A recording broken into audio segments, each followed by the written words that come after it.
ওটা এয়ারপোর্টটা তুলে নিয়ে যাও, এয়ারপোর্টটা আমার। ও আচ্ছা বল। তুমি এয়ারপোর্টটা আমার, তুমি মোবাইলে তুলে নিয়ে যাও। আচ্ছা যাও, তুলে কোনো নিয়ে অসুবিধা নাই তো, ভাড়া পারলিবি না তা? না, ফ্রি? তুমি মোবাইলে তুলে নিয়ে তুমি বাড়ি নিয়ে চলে যাও। ওকে ডান, তাই হলে তুলেই নিলাম, বললি যখন। আমার এয়ারপোর্ট তুলবে না। বল হ্যালো গাইস, এটা দেখতে পাচ্ছেন এয়ারপোর্টের নাম, বল কিছু একটা বল। এই তো Netaji Subhashchandra Bose airport, international airport. হ্যাঁ। এখানে আপনারা প্লেনে চাপতে পারবেন, উঠতে পারবেন, নামতে পারবেন, ভাড়া দিলেই হবে। প্লেন আছে, গরু গাড়ি আছে। এখানে আর কি আছে? এই তো কলকাতা ঐতিহ্য হলো ট্যাক্সি দেখাচ্ছে। ট্যাক্সি পাওয়া যাবে নাকি এখানে? হ্যাঁ। আচ্ছা এখানে প্লেন উঠে তো মনে হচ্ছে। এই আমাদের প্লেনটা দেখো।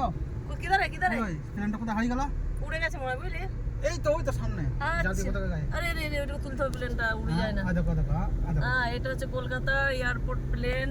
আচ্ছা ও কাজ হয়ে গেছে। কাজ হয়ে গেছে ওর প্লেনটা। চাকাটা পাংচার আছে। ও তাই।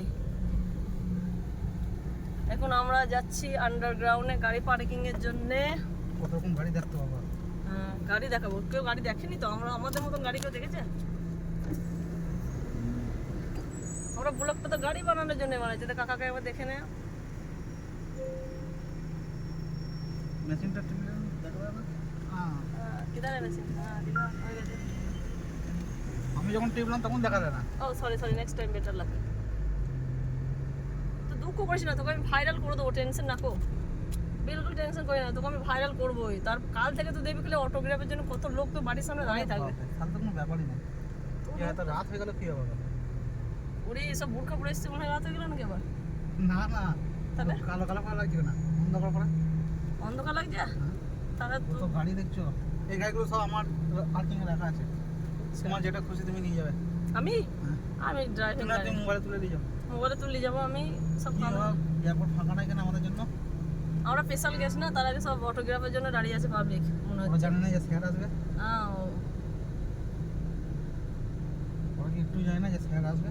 হ্যাঁ জানে তুমি বলি বলে দাও জায়গা নি? জায়গা দেবে না আমাদের ঘরে, তার মানে আমরা ইন্টারন্যাশনাল, বুঝলি? বলে দাও কাছে। ওই দেখো ভাই পোজ দিচ্ছে, দেখলাম মেয়ে পেয়ে জন্য ওয়েট করছে মনে হচ্ছে, বেচারা খুব দুঃখের সাথে ওয়েট করছে, ফোন রিসিভ করছে না, ওর গার্লফ্রেন্ড মনে হচ্ছে। হ্যাঁ তো ভাই জিজ্ঞাসা কর দেখি না একবার, ভাই সমস্যাটা কি, কিছু হেল্প আমরা করতে পারি? ওর বিরাট সমস্যা। কি সমস্যা? গার্লফ্রেন্ড ফোন তুলছে না? হ্যাঁ। শিওর ভিডিও কলে আসছে না মনে হচ্ছে, ব্যস্ত এই ব্যস্ত যে আমাদের আছে। গাড়ি পার্কিং এখানে করব। আচ্ছা দেখি দি জায়গাটা পার্কিং করবো।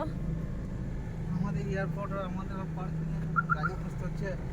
বহুত দুঃখের বিষয়।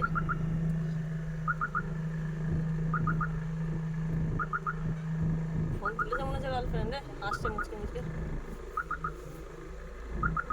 ওর জ্বালা তুমি আর কি বুঝবে বলো? যদি থাকে বাড়িতে বউ আর বাইরে গার্লফ্রেন্ড, তাহলে তো ওর তো দিনটা সমান হয়ে যাবে। যো ধরো পিছনে গাড়ির ভিডিও দেখতে পাচ্ছ না, ঠিক গেলে তুমি জয় করে দেবে। তাহলে আমরা এসে গেছি, এখন নেমে পড়ি। আবার কি কিছু বলে ফেল। দেখি আর একটু যাবে না।